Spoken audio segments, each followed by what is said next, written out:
Hebreus capítulo 11. Vamos ao versículo de número 5. É 5 ou 6? Acho que é 6. Tem que ter sempre um backup, né? Aí, abriu. Hebreus, capítulo 11. Versículo, é 5 mesmo. Não, versículo 6, desculpa. Não é nem 5, nem 6, nem 7. É 8, versículo 8. Ai, ai. Versículo 8. Você está lá comigo, amém?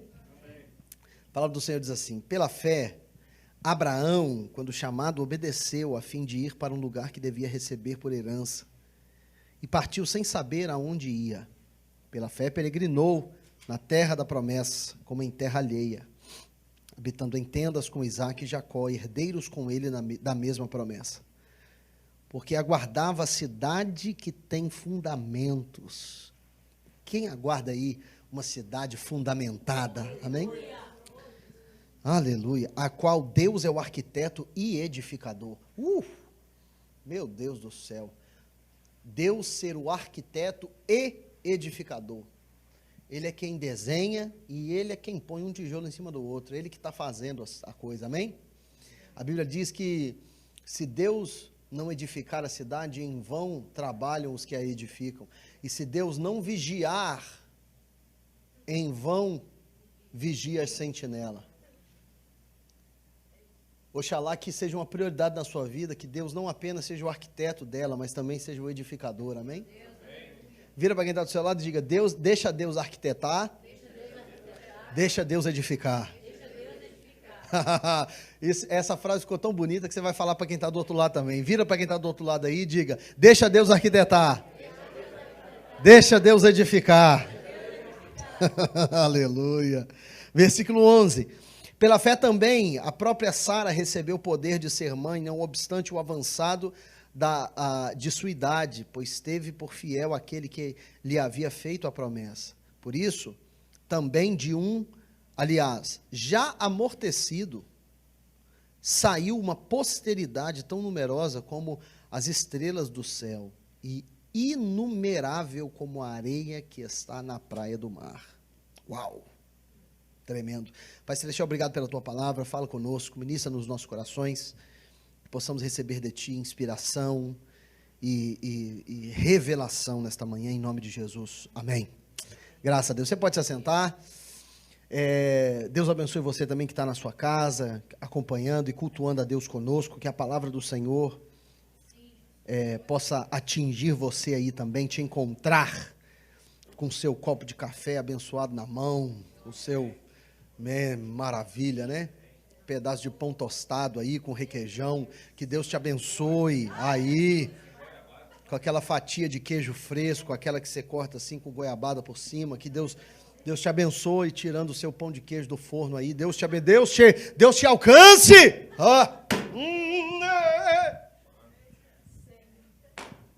Maravilha! Glória a Deus, que Deus te abençoe em nome de Jesus. Queridos, nós estamos ao longo desse mês falando sobre esse tema, turning point, né, ou momento de decisão, é assim que estamos chamando em português, momento decisivo, momento de decisão.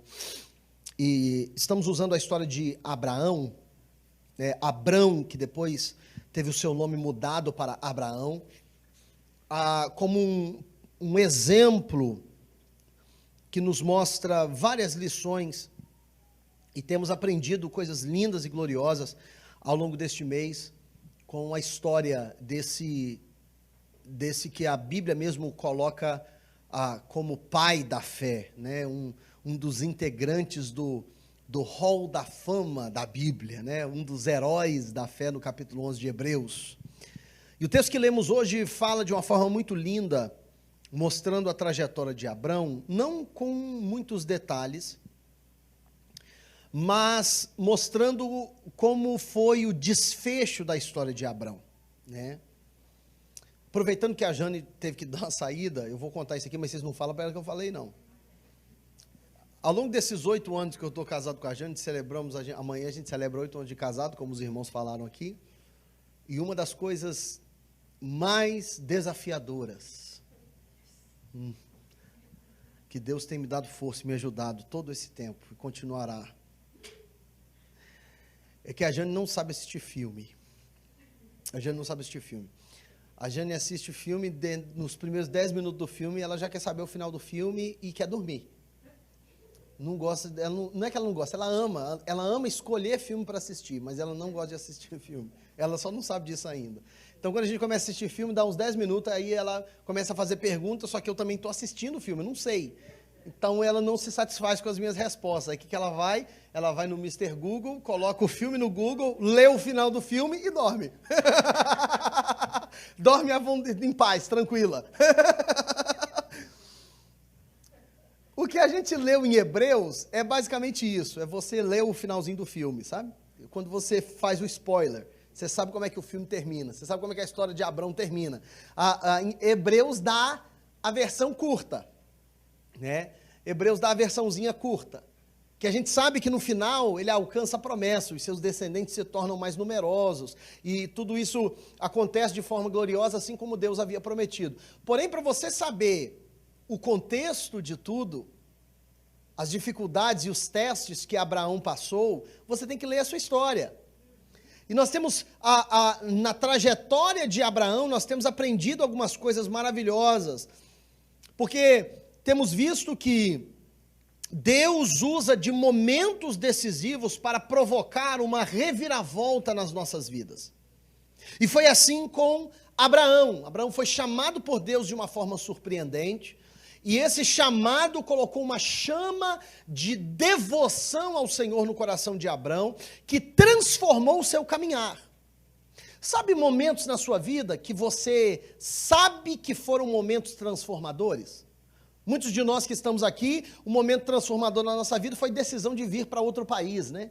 Um momento, uma decisãozinha, que parece que no conjunto, na grande obra da história da sua vida, não parece ser uma decisão tão grande, tão forte, mas você sabe que ela mudou a trajetória da sua rota, mudou o seu trajeto de uma forma estratégica. A sua vida hoje não é a mesma coisa que seria se você tivesse permanecido no seu país de origem. Você concorda comigo?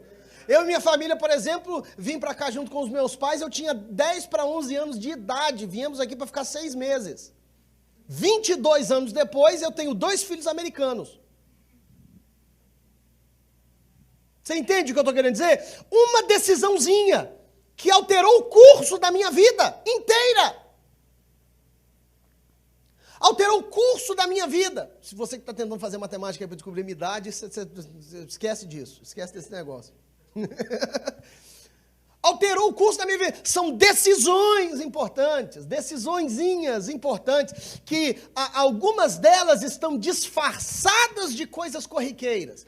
Algumas delas a gente nem pesa tanto a importância dessa decisão, mas quando a gente vai avaliar, depois de algum tempo, a gente percebe que foram momentos decisivos na nossa vida. Quem está me acompanhando, diga amém. São esses os momentos espirituais que precisamos estar atentos, porque momentos decisivos não acontecem apenas no natural, né? Com quem que você vai casar, aonde você vai morar, qual trabalho você vai exercer, vai abrir um negócio, não vai, decisões que a gente julga ser decisões importantes, definitivas no nosso caminhar. Essas decisões também acontecem no mundo espiritual. E é isso que estamos avaliando na vida de Abraão. 4 altares que Abraão edificou, que representam momentos decisivos na sua vida.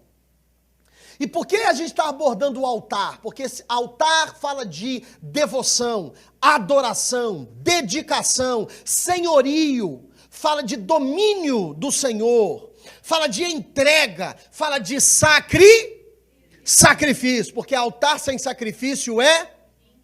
Fala mais uma vez, diga comigo, altar sem sacrifício. Altar sem sacrifício. Até todo mundo falar, não vou parar de repetir. Altar sem sacrifício É incompleto. Eu quero te dar uma outra frase para você anotar. Essa você anota na palma da sua mão. Coloca aí. Coloca desse jeito assim, ó. Ninguém edifica um altar sem ter intenção de sacrificar alguma coisa.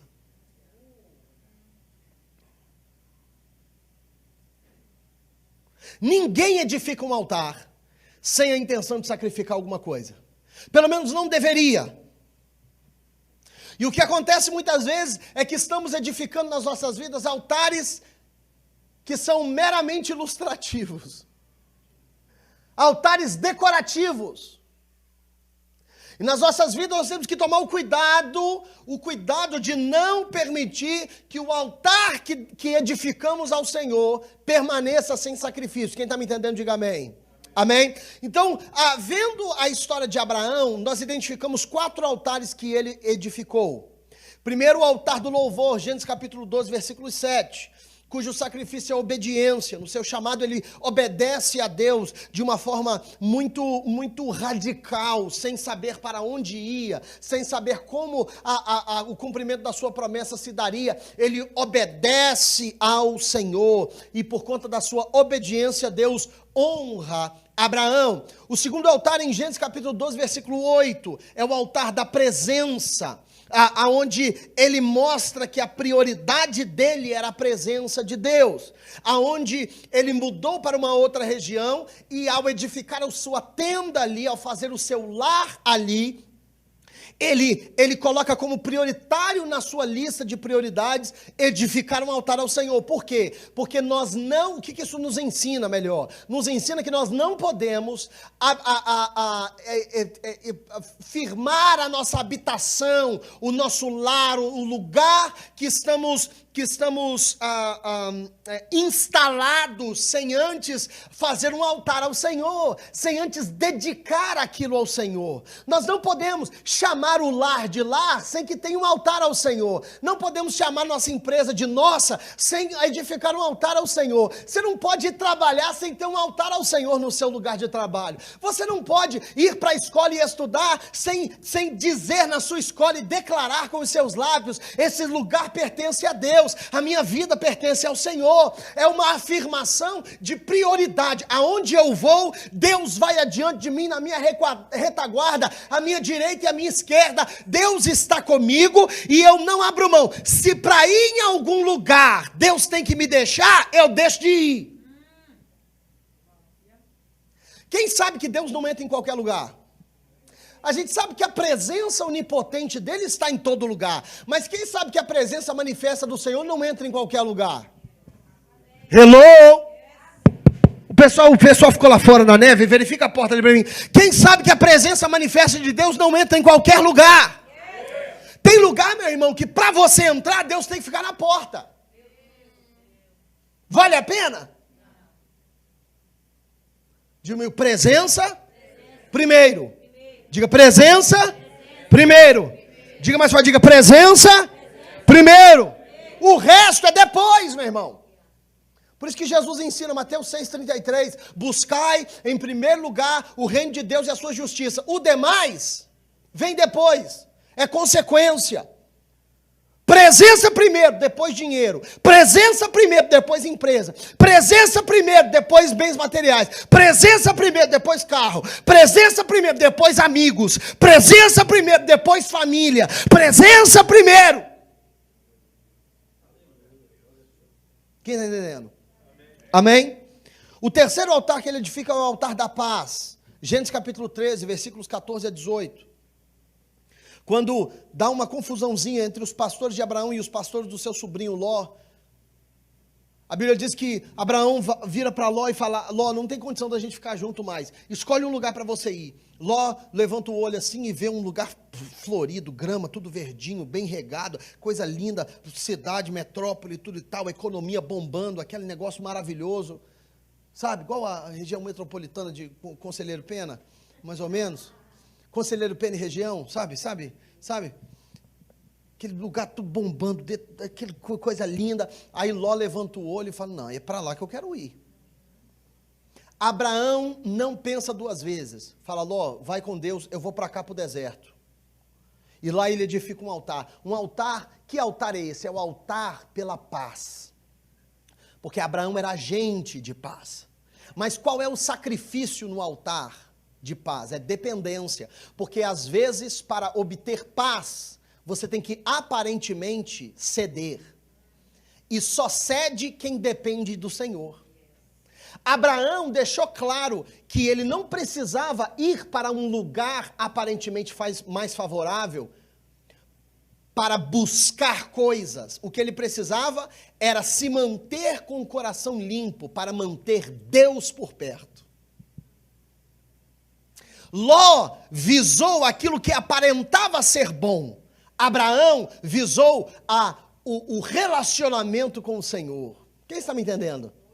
Você sabia que nem tudo que aparenta ser bom é bom? Ah, mas são as Campinas do Jordão, pastor Diego. Nem tudo que aparenta ser bom é bom. Inclusive porque o diabo é diabo, mas não é besta, né? O diabo é diabo, mas não é bobo, não é burro. Muito pelo contrário. A Bíblia diz que ele é sagaz. O diabo nem sempre aparece para você cheio de dente por lá de fora, babando, rosnando para você, com um garfo enorme, tudo vermelho, com enxofre em volta. Não. A Bíblia diz que ele pode se transformar a sua aparência em anjo de luz. E nos seduz com coisas que aparentam ser boas. Ou você acha que o fruto que Eva comeu não era desejável? Meu irmão, posso te dar uma... Eu sei que você não sabe disso porque você é crente pra lá, você é crente no mundo. Mas pecado não é ruim não, pecado é bom.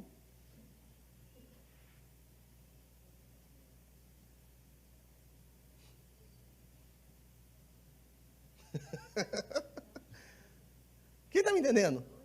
Pecado é prazeroso. Se não fosse, não seria tão difícil de largar. Hello? O povo que fala a verdade chega a que hora, Jussara? O pessoal que gosta de verdade, assim, chega a que hora? Já chegou? Já chegou? Quem está me entendendo, irmãos? Tem gente que está atento, esperando o diabo aparecer. Não, vou ficar esperto aqui, porque o diabo vai aparecer, eu vou dar uma paulada na cabeça dele. E você está esperando que o diabo vai aparecer igual um... vai aparecer babando para você. Não, irmão, o diabo chega de mansinho. O diabo chega de mocinho, ele chega sorrateiramente, ele chega... Sabe aquele hino que diz só no sapatinho? Sabe aquele hino? Sabe? Você conhece? Conhece? O pessoal não... Fala a verdade, tá todo mundo com o pezinho tremelicando aí, fala a verdade. Quem está me acompanhando, irmãos? O diabo chega de mansinho. Tem aquele texto, se eu não me engano é Eclesiastes ou Provérbios, ou Cantares, acho que é Cantares, que Salomão diz, apanha as raposinhas que devastam o vinhedo. Vinha, uva, vinho, fala de alegria, gozo, é símbolo de gozo na palavra de Deus. Sabe o que mata o nosso gozo no Senhor? Não são os dinossauros, são as raposinhas. São as pequenas coisas que você permite entrar pelas pequenas brechas. A gente fica na expectativa, a gente fica achando que a destruição vem de grandes terremotos. Não. A destruição acontece por pequenas brechas, pequenas lacunas. Uma mensagenzinha, que ao invés de deletar, você responde. Uma coisinha pequena.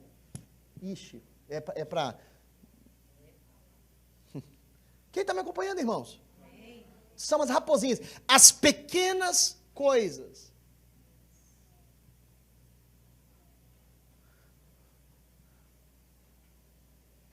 Abraão mostra mostra-nos que a dependência dele estava no Senhor. Abraão não estava dependendo da sua própria habilidade de administrar, de fazer com que ele prosperasse e a sua família crescesse. Abraão sabia, para a promessa de Deus se cumprir na minha vida, é só o Senhor, porque eu não posso mais. Você já chegou a essa consciência de que para você experimentar o que Deus tem para você, as suas mãos apenas não conseguem construir isso, que ou é Deus, acabou. Quando a gente chega a essa consciência, meu irmão, a gente para de perder tempo com besteira, a gente para de jogar tempo precioso fora, e a gente passa a valorizar e priorizar o nosso relacionamento com o Senhor, porque é isso que nos mantém de pé. Quem está comigo, diga amém. Amém. E por último, esse último altar que eu quero falar hoje, Gênesis 22, versículos 7 a 14. Abre lá que eu quero ler com você. Esse é o altar da provisão. O altar da provisão. Diga comigo, provisão. Diga mais forte, diga provisão. Diga mais uma vez, diga provisão. Eu acho lindo porque esse tema de momento decisivo é um tema proeminente na Bíblia.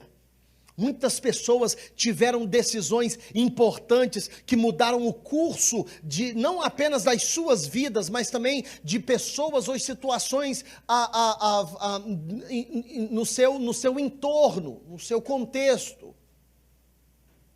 Nós temos, por exemplo, a história de uma viúva numa cidade chamada Zarepta, e o profeta Elias chegou na casa dessa viúva, e ela estava juntando uns gravetos, se preparando para pegar um pouquinho de farinha, um pouquinho de óleo, de azeite, fazer um bolo para ela comer, ela e o filho dela, e morrer. Aí o profeta vira para ela e fala para ela assim, o profeta estava com fome, vira para quem está do seu lado e diga, profeta, sempre tem fome. Vira e fala aí, pode falar, você recebeu o profeta? Fala, pode falar, fala aí, se você recebeu o profeta, se prepara, porque o profeta só anda com fome. Misericórdia, quem estiver visitando, assistindo pela internet aí, vai ficar horrorizado. É brincadeira, gente, é brincadeira, mas não é não. O profeta chegou na casa da viúva e falou, você vai fazer o quê? Vou preparar um bolinho para mim, um pedaço de pão aqui para mim, eu vou comer, meu filho vai comer, nós vamos preparar para morrer, porque não tem mais nada, seca, não tem nada em casa. Acabou, nós vamos comer o bolinho e vamos deitar ali no cantinho para esperar morrer. Aí o profeta fala, que legal, bacana esse plano seu. Faz o seguinte, antes de você fazer isso aí, faz um bolo para mim primeiro. Diga comigo, momento decisivo. Que ofertazinha difícil de dar, hein? Que ofertazinha complicada de dar. Momento decisivo. Você quer saber o que aconteceu? Quer saber, não? No primeiro culto eu não li, não. Mas vamos ler junto. Abre aí para mim, fazer um favor, Emily. 1 Reis, capítulo 17, versículo 7. 1 Reis 17, 7. 1 Reis 17, 7. Anota aí, pode anotar que você vai ler em casa com mais calma. Você vai ficar maravilhado com a palavra de Deus. Mas decorridos alguns dias o ribeiro secou porque não tinha havido chuva na terra. Passa bem rapidinho para nós. Veio-lhe então a palavra do Senhor dizendo, levanta-te, vai para Sarepta, que pertence a Sidom e habita ali. Eis que eu ordenei a uma mulher viúva ali que te sustente. Ai meu Deus, sustente, quase que não sai. Cadê o Jussário? Já estava para trás, graças a Deus. Levantou-se, pois, e foi para Sarepta. Chegando ele à porta da cidade, eis que estava ali uma mulher viúva apanhando lenha. Ele a chamou e lhe disse, traze-me um pedaço, traze-me, peço-te um vaso, num vaso um pouco d'água para eu beber.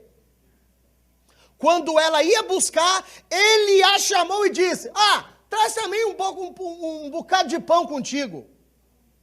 Ela, porém, respondeu, vive o Senhor teu Deus, que não tenho nem um bolo, nem senão somente um punhado de farinha na vasilha e um pouco de azeite na botija. E eis que estou apanhando uns 2 gravetos. Você vê que era pouca farinha, porque farinha para cozinhar, 2 gravetos, cozinhar, quanta farinha, gente, que cozinha com 2 gravetos? Eu vim pegar uns 2 gravetos e vou preparar para mim e para o meu filho, a fim de que comamos e morramos. Aí olha o momento decisivo aqui. Ao que lhe disse Elias, não, bacana, esse plano aí é legal, mas aqui, faz como disseste, porém, faz disso primeiro para mim, um bolo pequeno, e traze-mo aqui, depois o farás para ti e para o teu filho. Pois, deixa eu te dizer uma coisa, meu irmão, tinha há um tempo atrás, as pessoas ouviam a voz de um profeta. Eu não vou falar, deixa para outro dia, deixa quieto. Há um tempo atrás as pessoas ouviam a voz de um profeta como a voz de Deus.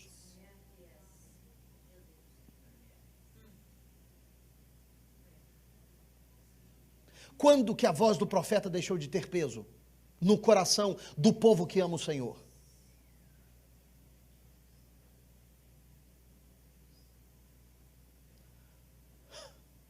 Pois assim diz o Senhor Deus de Israel, a farinha da vasilha não se acabará e o azeite da botija não faltará, até o dia em que o Senhor dê chuva sobre a terra. Aí um momento decisivo, e agora? Eu creio nesse camarada louco aí, nesse cara meio doido, e Elias não era um camarada, Tiago, um camarada bem alinhado igual você não, com jaqueta do Celtics e tudo e tal, esguio, pá, cortadinho aqui na alta, só no esquema ali, ó, bruto. Não era esse camarada boa pinta, não.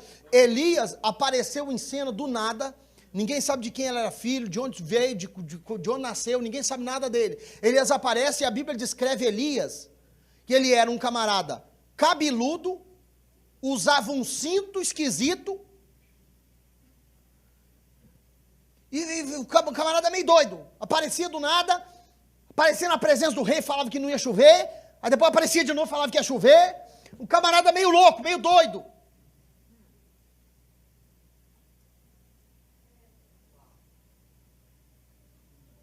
Não pensa que Elias estava com um sapatinho bonitinho, terninho, gravatinho no esquema, pá, tudo e tal. Elias. Não. Elias era um camarada meio doido. Próximo versículo, por favor. Ela foi e fez conforme a palavra de Elias. E assim comeram ele e ela e a sua casa durante... Ué, mas só tinha um pouquinho de farinha, um pouquinho de azeite, era a farinha para 2 gravetos. Diga comigo, momento decisivo. Ela tinha uma escolha a fazer. Ela cria na palavra do Senhor e semeava o que tinha, ou ela cria nas suas habilidades gastronômicas e comia a sua semente. E tem tanta gente comendo semente.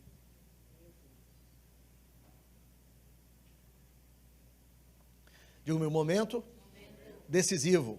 Um outro momento decisivo foi quando essa mulher, ela mudou o curso, a direção da sua vida e do seu filho. Deu ao seu filho um futuro. Por quê? Por causa de uma oferta. Meu Deus, isso é poderoso demais. Isso é poderoso demais. Uma oferta mudou o curso da vida dessa mulher. Agora, olha o que Davi fez. Davi, isso aqui é 2 Samuel capítulo 24, versículo 18 a 25. Depois você anota e você lê em casa. A nação de Israel estava passando por uma praga, uma doença terrível. Não tenho tempo para contar para você o contexto, mas Davi, que era rei de Israel, precisava oferecer um sacrifício ao Senhor. Aí ele chegou numa eira, a eira de um camarada chamado Araúna. Eira era um lugar redondo assim, onde eles processavam trigo. O boi passava malhando o trigo com uma tábua de madeira, com umas pedras fincadas nela, saía debulhando aquele trigo, e onde o trigo era processado para soltar o trigo da palha. Quem está entendendo? Era um lugar redondo, grande, com uma muretinha assim. E aí a Davi chegou no dono daquela eira e disse: eu quero comprar essa eira, porque eu preciso oferecer um sacrifício ao Senhor. Eu quero comprar a eira e quero comprar os seus bois. Aí o dono da eira tinha juízo, vira comigo, juízo. Ele tinha juízo e falou assim: não, Davi, que é isso? O senhor é rei. tudo que é meu é seu, isso aí você é rei, pega o que você quiser, faz o que você quiser, ai de mim, pegar dinheiro do rei, não, de forma alguma, você é rei, faça conforme o seu coração lhe propôs. Davi vira para ele, coloca para mim fazendo favor, 2 Samuel 24, 24. Mas o rei disse a Araúna, não, antes tu comprarei pelo seu valor, porque não oferecerei ao Senhor meu Deus holocausto que não me custe nada. Comprou, pois, Davi a eira e os bois por 50 ciclos de prata. Aí você quer saber o que aconteceu? Quer saber por que isso foi um momento decisivo? Quer saber? Versículo 25. Olha só o que acontece. Edificou ali um altar ao Senhor e ofereceu holocausto, ofertas pacíficas. Assim, diga comigo, assim. Diga assim. Diga mais uma vez, assim. Assim o Senhor se tornou propício para com a terra e cessou aquela praga sobre Israel. A oferta de uma mulher mudou o curso da sua vida. A oferta de um rei mudou o curso da nação. E a oferta de um menino? E a oferta de um menino? João capítulo 6, versículo 9. A Bíblia diz que um menino dá 5 pães e 2 peixes na mão de um discípulo. O discípulo coloca aquilo na mão de Jesus. Jesus agradece e 5.000 homens pelo menos comem. 5 pães e 2 peixes. Alimenta uma multidão. O que é isso para tão pouco, para tanta gente? O que é tão pouco para tanta gente? A oferta de uma mulher mudou o curso da sua vida. A oferta de um rei, isso aqui é para os pregadores aí, você anota, depois você prega essa mensagem, porque não tem tempo para eu pregar, você prega essa mensagem depois em algum lugar. A oferta de uma mulher mudou o curso da sua vida, a oferta de um rei mudou o curso de uma nação, e a oferta de um menino abriu a porta para um milagre. Meu Deus! Diga comigo, momentos decisivos. Na vida de Abraão não foi muito diferente, só que a oferta de Abraão foi uma oferta mais complicada. Vamos lá comigo, Gênesis 22. Quem está animado? Quem gosta de Bíblia aí? Amém? Você gosta de Bíblia na neve também? Você gosta de Bíblia na neve? Na neve também? Você gosta de Bíblia? É maravilha. Nós estamos no lugar certo então. Gênesis 22, vai lá, versículo 6. Versículo 6. Tomou, pois, Abraão a lenha do holocausto e pôs sobre Isaque seu filho. Tomou também na mão o fogo e o cutelo. Foram caminhando juntos. Então disse Isaque a Abraão, seu pai, meu pai, respondeu Abraão, eis-me aqui. Fala comigo, meu filho. Você quer? Fala com o pai. Perguntou-lhe Isaque, eis o fogo e a lenha, mas onde está o cordeiro para o holocausto? Estou achando esse negócio meio esquisito, pai. Respondeu Abraão, Deus proverá para si o cordeiro para o holocausto, meu filho. E os dois iam caminhando juntos. Havendo eles chegado ao lugar que Deus lhe dissera, edificou Abraão ali o altar. Diga comigo, edificou o altar. Diga, edificou o altar. Ninguém edifica altar sem a intenção de sacrificar alguma coisa. E pôs a lenha em ordem, o amarrou. Quem que ele amarrou? A Isaque, seu filho. E o deitou sobre o altar em cima da lenha. Meu Deus. Estendendo a mão, pegou o cutelo para imolar a seu filho. Mas o anjo do Senhor lhe bradou desde o céu e disse, Abraão, Abraão! Ele respondeu, eis-me aqui. Então disse o anjo, não estendas a mão sobre o mancebo e não lhe faças nada, porquanto agora sei que temes a Deus, visto que não me negaste teu filho, teu único filho. Nisso levantou Abraão os olhos e olhou, e eis atrás de si um carneiro embaraçado pelos chifres no mato. E foi Abraão, tomou o carneiro e ofereceu-o em holocausto, em lugar de seu filho. Continua, por favor. Pelo que chamou Abraão aquele lugar, Jeová Jiré, donde se diz até o dia de hoje, no monte do Senhor se proverá. Pode seguir.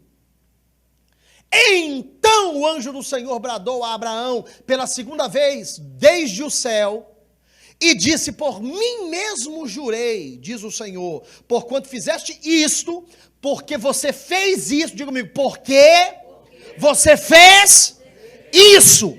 Deixa eu dizer para você uma coisa, parêntese aqui. Existem coisas de Deus que dependem da intensidade do seu sacrifício.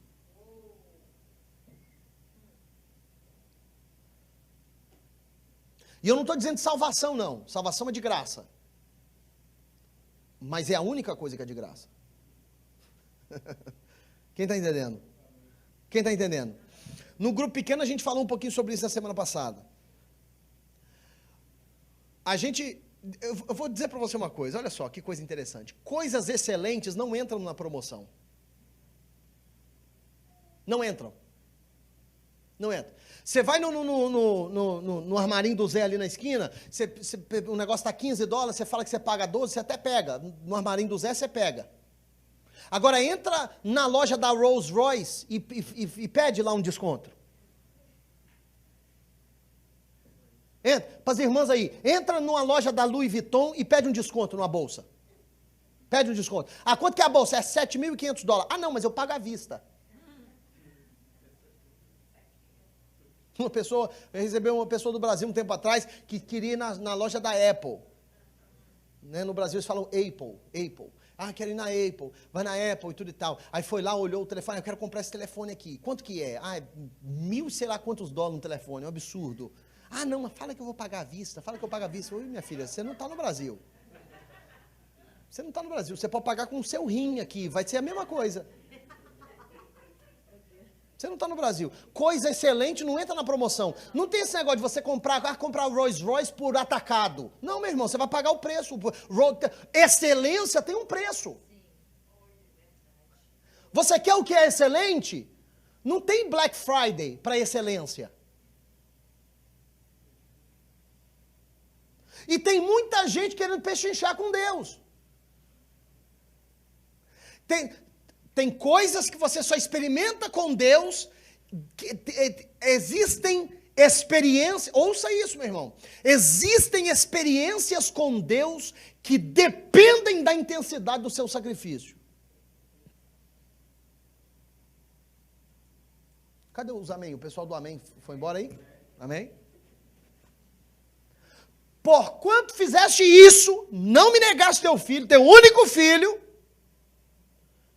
que de veras te abençoarei, grandemente multiplicarei a tua descendência como as estrelas do céu e como a areia que está na praia do mar, e a tua descendência possuirá a porta dos seus inimigos, e em tua descendência serão benditas todas as nações da terra, porquanto obedeceste a minha voz. Esse quarto altar que Abraão edificou é um altar que é o altar da provisão. E esse altar é muito poderoso para mim, porque é um sacrifício que não acontece, mas que revela os valores de Abraão. É um ato inexplicável, que a gente, na superfície, lendo ele muito rápido, a gente até questiona um pouco, porque parece que foge do caráter de Deus. Porque a própria Bíblia diz que Deus não aceita sacrifício humano. E sacrificar o próprio filho são coisas fortes demais para que a nossa mente possa compreender. E na superfície parece ser algo difícil de se reconciliar. É algo inexplicável.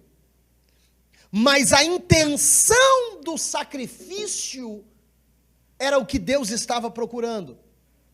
Na sua intenção, Abraão mostra que ele era de fato a pessoa certa para experimentar aquilo que ele não desejava acima de outras coisas. Como assim, pastor Diego? Porque Abraão estava diante de uma escolha terrivelmente complicada. Isaac era a materialização de uma promessa que Deus lhe havia feito. Eu farei de ti uma grande nação. Aí Deus pega e dá a ele um filho, Isaac. Isaac era a promessa ambulante. Era a promessa ambulante.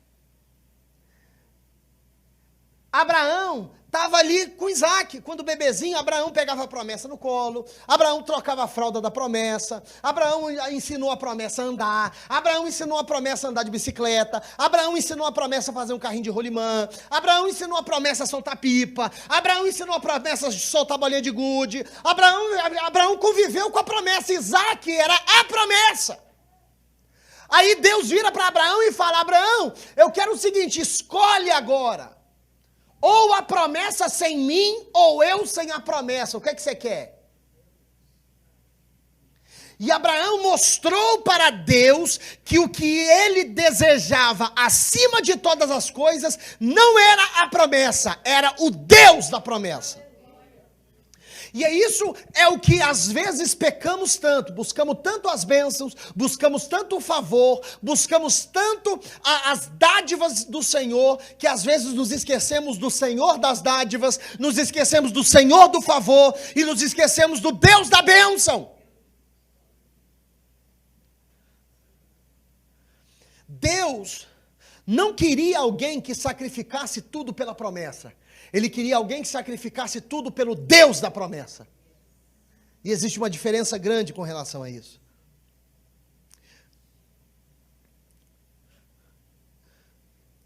Deus estava procurando alguém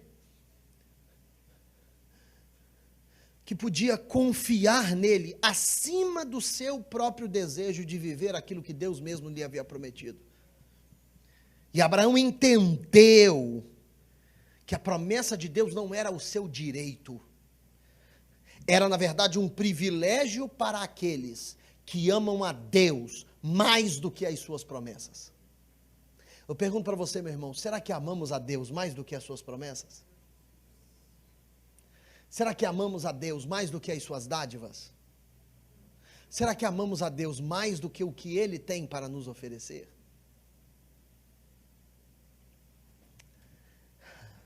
E aí eu aprendo 3 coisas rapidamente com Abraão.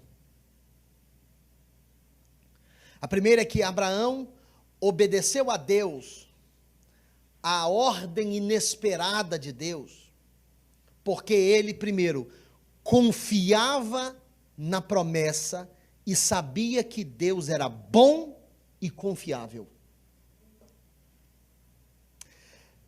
Essa, meu irmão, não foi a primeira experiência de Abraão com o Senhor. Abraão não era Maria de primeira viagem. Abraão conhecia a Deus. E o fato dele conhecer o Senhor fez com que ele conhecesse o caráter do Senhor. Então ele obedeceu a Deus por quê? Porque ele confiava no Deus que ele conhecia. Abraão sabia que Deus era justo. Tanto que quando Deus falou para Abraão em Gênesis capítulo 18, coloca para mim versículo 25, Gênesis capítulo 18, Deus avisa a Abraão que vai destruir a cidade de Sodoma e Gomorra. Abraão começa a interceder perante o Senhor pelas pessoas justas que poderiam estar habitando na cidade. Aí Abraão diz o seguinte, versículo 25, por favor, Gênesis 18, 25. Longe de ti que faças tal coisa, que mates o justo com o ímpio, de modo que o justo seja como o ímpio, esteja isto longe de ti. Aí olha só, a pergunta de retórica dele, não fará justiça o juiz de toda a terra? Em outras palavras, eu conheço o Senhor não vai praticar injustiça, o Senhor é o juiz de toda a terra.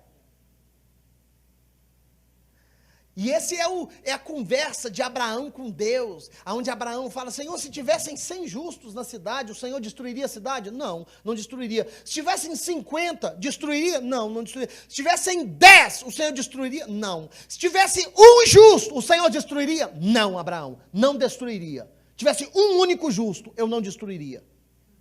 Abraão conhecia a Deus. Ele obedeceu a essa ordem inusitada do Senhor, porque ele conhecia e confiava na bondade de Deus. Em outras palavras, ele estava, com a sua obediência, ele estava dizendo, sabe o que, Nídio? Ele estava dizendo o seguinte, ele estava dizendo, ó, se é Deus que está mandando, ele sabe o que está fazendo. Ainda que eu não entenda, eu vou confiar, porque eu conheço. Sabe qual que é o problema, meu irmão? Sabe qual que é o problema, meu irmão? É que não somos todos nós que conhecemos o Senhor de verdade. A gente vem na igreja, a gente canta a respeito dele, a gente lê a respeito dele, mas será que a gente conhece ele? E sabe de uma coisa, meu irmão? Ouça isso.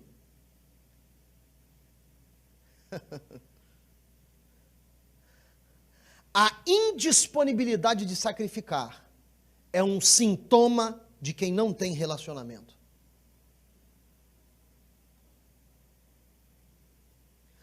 A indisponibilidade de sacrificar é um sintoma de quem não tem relacionamento. Porque eu não vou ofertar, eu vou dizimar por quê? Eu não vou dizimar, eu não vou ofertar, eu não vou agir com generosidade, direcionada a outras pessoas e à igreja do Senhor. Eu não vou ser generoso com o meu tempo, eu não vou ser generoso com as minhas posses, eu não vou ser generoso com a minha influência, eu não vou ser generoso de forma alguma, eu não vou. Por quê? Porque o que é meu é meu. Isso é um sintoma de quem não conhece o Senhor. Porque quem conhece o Senhor, sabe. Não questiona. Quem está entendendo o que eu estou querendo dizer, irmãos? Abraão atendeu e obedeceu à voz do Senhor porque ele conhecia a bondade do Senhor. Meu Deus do céu. Jesus. Quem está me acompanhando aí, diga amém. Quem está me acompanhando, diga amém.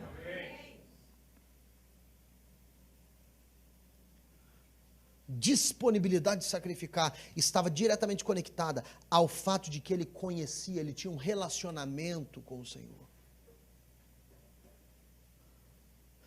A segunda coisa que eu aprendo com Abraão, que Abraão obedeceu a esse comando, essa ordem inusitada do Senhor, porque ele primeiro confiava e segundo, ele cria que Deus tinha poder e habilidade para prover. E tem indícios textuais de que Abraão não aceitava que Isaac não voltaria com ele. Abraão cria plenamente que Isaac regressaria com ele. Você quer que eu te mostre isso? Vou te mostrar. Coloca para mim rapidamente, Emily, por favor. Gênesis 22, 5.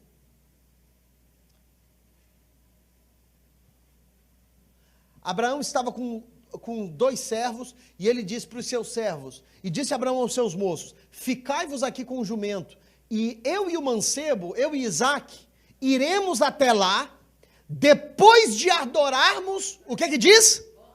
Voltaremos.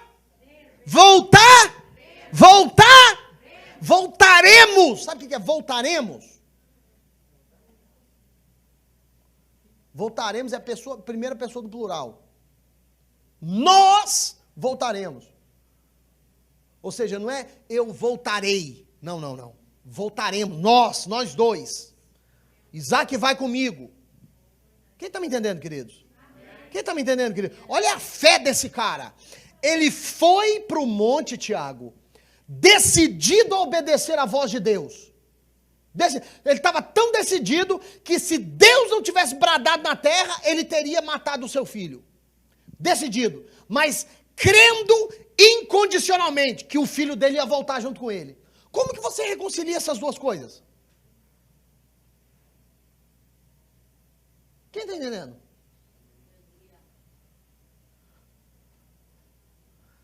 Decidido, João, ele subiu um monte decidido, eu vou obedecer a voz do Senhor, inquestionavelmente. Mas como que você vai obedecer? Primeiro, porque eu confio na sua bondade.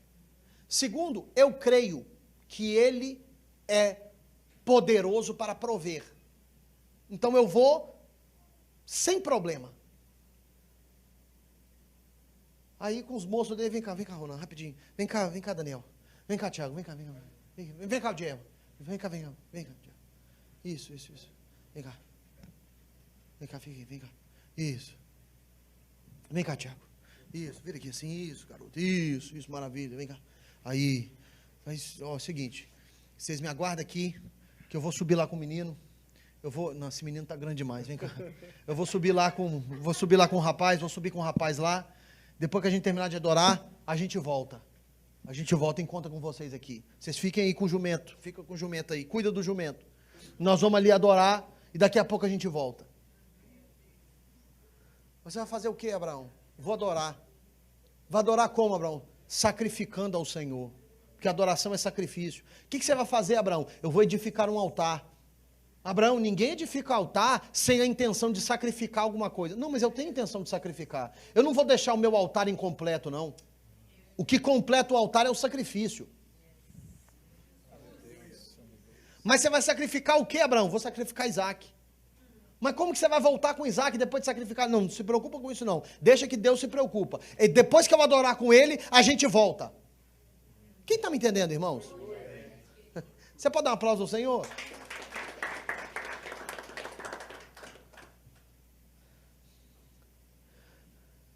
Abraão cria no Senhor. Versículo 8, capítulo 22, versículo 8. Rapidamente, por favor. Respondeu Abraão, e depois que Isaac perguntou, né? Isaac pergunta para ele, pai, eu tô vendo fogo, a lenha, a corda, tá tudo aí, mas e o sacrifício? Aí Abraão responde, Deus proverá para si o cordeiro, para o holocausto. Abraão cria, Abraão foi pronto para sacrificar, mas crendo plenamente que Deus iria prover. Olha só Hebreus capítulo 11, versículo 19. Olha só. Hebreus 11, 19. Falando de Abraão. Ele julgava que Deus era poderoso para até dos mortos o ressuscitar. E daí também, em figura, o recobrou. Ou seja, que Abraão ia oferecer ao Senhor um sacrifício queimado. Um holocausto queimado. O holocausto, ele era imolado e queimado até virar cinza. Por isso que em inglês o nome é burnt offerings. É sacrifício queimado. Então, olha o que Abraão cria. Abraão cria que Deus podia ressuscitar Isaac das cinzas. Aí você pensa assim, não pastor, mas um monte de gente ressuscitou na Bíblia, isso é fácil crer nisso, já aconteceu? Pois é, até o momento que Abraão teve essa experiência, não havia tido relato bíblico nenhum sequer de alguém ressuscitado. Então olha só, a fé de Abraão alcançou crer que Deus podia fazer algo que nunca antes tinha sido feito. Eu me pergunto, será que você consegue crer que Deus pode fazer algo que ninguém já experimentou antes na história? Porque a Bíblia diz que coisas que olhos não viram, ouvidos não ouviram e nem subiu ao coração do homem, são as coisas que Deus tem preparado para aqueles que o amam.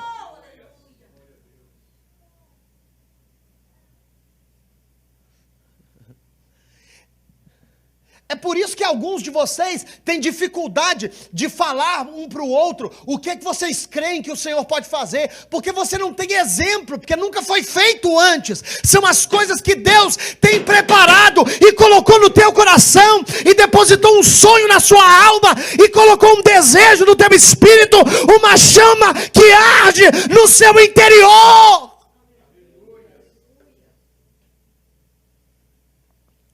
Quem está me entendendo, diga amém. Amém.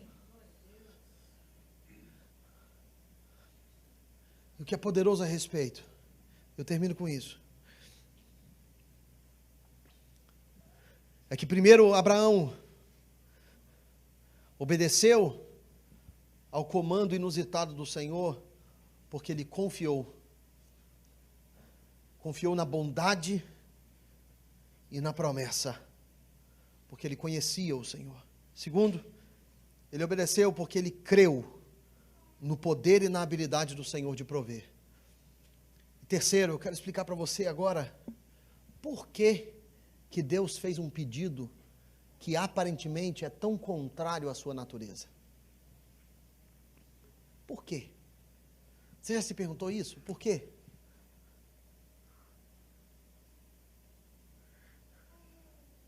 Eu quero oferecer para você uma explicação, não digo que é a explicação, mas é uma explicação. Que na verdade, essa experiência de Abraão, ela serviu como uma ilustração profética. Ao longo da Bíblia, nós temos várias ocasiões em que Deus dá ordens inusitadas para pessoas que servem como um simbolismo profético de algo maior que aconteceria depois.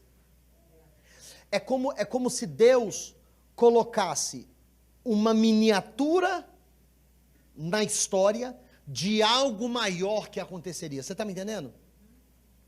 Vou te dar um exemplo. Por exemplo, Oséias. Quem já leu o livro de Oséias? Já leia o livro de Oséias depois. Oséias capítulo 1. Deus tem um chamado para o profeta Oséias. Sabe qual era o chamado para o profeta Oséias? Você acha que o seu chamado é difícil? Pois é. O chamado do profeta Oséias era se casar com uma prostituta. Se casar com uma prostituta, pegar ela da rua, limpar ela, dar banho nela, cuidar dela, para depois ela sair de casa, adulterar com outros homens, e ele encontrar ela suja na rua, na sarjeta, pegar ela de novo, cuidar outra vez, cortar o cabelo, perfumar. Deus chamou ele com o meu chamado não é ser pastor aqui da Revival Community Church, pois é, o chamado de Oséias era casar com uma prostituta. Como? Por que Deus faria um negócio desse? Por quê? Porque era uma ilustração profética, uma miniatura do relacionamento de Deus conosco. Você está me entendendo? Oséias simbolizava Deus e a prostituta simbolizava aqueles que Deus tanto amou que se entregou por ela, a noiva de Cristo. Na verdade, no caso de Oséias, não era nem a noiva, era Israel. Israel que foi marcado pelo Senhor, mas tempo após tempo após tempo, se prostituía com outros deuses. Você está entendendo o que eu estou querendo dizer? É uma miniatura de uma realidade espiritual maior. Você está entendendo? Uma ordem inusitada. Tem, por exemplo, a experiência de Ezequiel. Depois você lê lá Ezequiel capítulo 4. Deus manda Ezequiel ficar deitado de lado por mais de um ano. 390 dias. Ezequiel ficava deitado de lado, carregando um jugo, deitado de lado. Mais de um ano. Olha que ordem esquisita. E Deus manda. Deus fala para ele, Ezequiel, fica deitado de lado 390 dias. Mas por que isso? Era um símbolo do que a cidade de Jerusalém passaria. Uma miniatura de algo maior que se daria. Você está me entendendo? O símbolo do jugo que viria sobre a cidade de Jerusalém. E o profeta precisava entender aquilo, sentir aquela dor para profetizar de acordo. Uma miniatura de um evento profético, espiritual, mais acentuado. Quem está me acompanhando, diga amém, pelo amor de Deus, amém? Essa experiência de Abraão é parecida, é uma ilustração profética, é como se fosse uma peça, é uma peça profética de um acontecimento futuro que se daria. Meu Deus do céu. Então o que você está querendo dizer com isso, pastor Diego? Eu quero dizer para você o seguinte, esse evento de Gênesis 22 aponta para Jesus. Olha só, tanto Isaac quanto Jesus eram filhos amados, que haviam sido esperados por muito tempo e nasceram em circunstâncias miraculosas. Gênesis 22, 1, Isaac nasce, a sua mãe era estéril e tinha 90 anos. Mateus capítulo 3, versículo 17, Jesus nasce e a sua mãe era virgem e não conhecia homem algum. Segundo, ambos carregaram madeira que seria o instrumento das suas respectivas mortes nas suas costas. Gênesis 22:6, Isaac carrega a lenha para o holocausto. Mateus 26:39, Jesus carrega a cruz de madeira para a sua eventual crucificação. Terceiro, em ambos os casos, o pai leva o próprio filho e o filho segue obedientemente para a sua própria morte. Gênesis 22:3, Isaac é quem carrega a lenha. Deixa eu te perguntar uma coisa. Isaac aqui, tem gente que acha que Isaac era um menino igual Noa. Não. Isaac era um rapaz, já 20, 30 anos. Tem estudiosos que creem, não tem detalhe bíblico disso, mas estudiosos creem que Isaac tinha 33 anos e meio. A idade de Cristo. Aí eu pergunto para você, se Isaac tivesse 33 anos e meio, isso significa que Abraão tinha 133 anos de idade. Eu pergunto para você, quem é mais forte, Tiago? Um rapaz de 33 anos ou um senhor de 133? Para Abraão amarrar Isaac, Isaac tinha que deixar.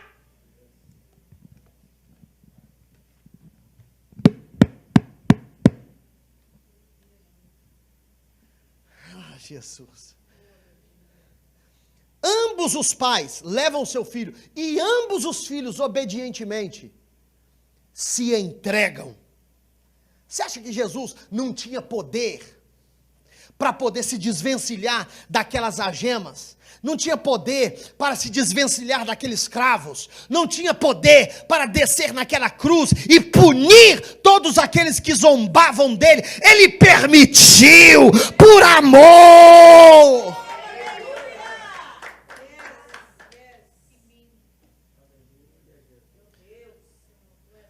E em ambos os casos, Deus providencia o sacrifício, que era o cordeiro. Gênesis 22:8. E João capítulo 1, versículo 29. Quando João Batista olha e diz: eis o cordeiro de Deus, que tira o pecado do mundo. Eu quero mostrar para você, meu irmão, aqui, Jesus também era um filho inocente, que por conta própria, pela sua própria vontade, subiu a montanha, o monte do Calvário chamado Gólgota, para ser crucificado. Esse altar, que foi edificado por Abraão, para um sacrifício que não aconteceu, ele aponta para o maior momento decisivo de toda a história, que foi o momento em que o sacrifício perfeito ocorreu, a oferta mais excelente, que concluiu, que consumou a obra da redenção para mim e para ti. Se coloca em pé, eu já terminei. Sabe qual foi a oferta de Abraão? A oferta de Abraão não era Isaac. A oferta de Abraão era a intenção. A intenção de entregar tudo. Aquela cena de Abraão e de Isaac, para Abraão foi angustiante, mas para nós é como uma peça que ilustra o evento mais extraordinário de toda a história, que foi o momento decisivo que transformou a nossa trajetória, que fez uma reviravolta contigo. Faz uma girada de 360 graus aí, fez uma reviravolta com você. Que oferta foi essa, pastor Diego? João capítulo 3, versículo 16, porque Deus amou o mundo de tal maneira que deu o seu Filho unigênito. Ninguém edifica altar sem a intenção de sacrificar alguma coisa. Deus amou o mundo de tal maneira que deu o seu Filho unigênito, para que todo aquele que nele crê não pereça, mas tenha a vida eterna. Nesse momento, querido, eu quero te convidar a se juntar com a sua família para juntos vocês prepararem a sua oferta, a oferta de expansão. Aqueles que estão acompanhando pela internet, que não puderam estar hoje, vocês podem trazer na semana que vem. Nós vamos fazer essa oração novamente na semana que vem. Se você quiser dar da sua casa, pelo website, pelo aplicativo, você pode ficar à vontade. A equipe de mídia vai postar na legenda as formas como você pode fazer a sua oferta da sua casa. O que importa não é tanto o valor, mas quanto o coração. É lógico, eu não quero oferecer ao Senhor uma oferta que não me custe nada. Tem de me custar alguma coisa. A palavra sacrifício já denota o que é. Sacrificial, é penoso, dói.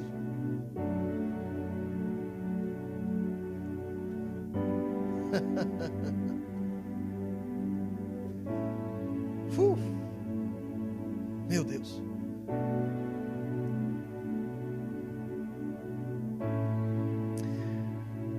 Oh, meu irmão, minha irmã, oxalá que juntos possamos experimentar esse nível de confiança no Senhor. O sacrifício de Abraão nunca foi Isaac. O sacrifício de Abraão era a intenção.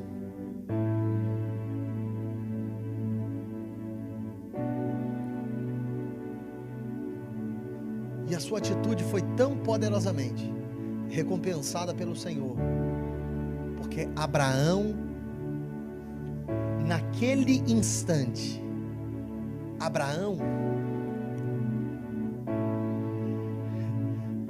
Jesus, tomou para si o caráter do Pai Celestial.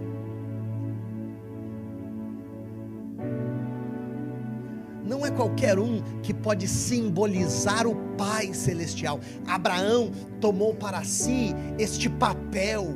Abraão foi Deus Pai na peça. Você está entendendo o que eu estou querendo dizer? Por causa da intenção de sacrificar.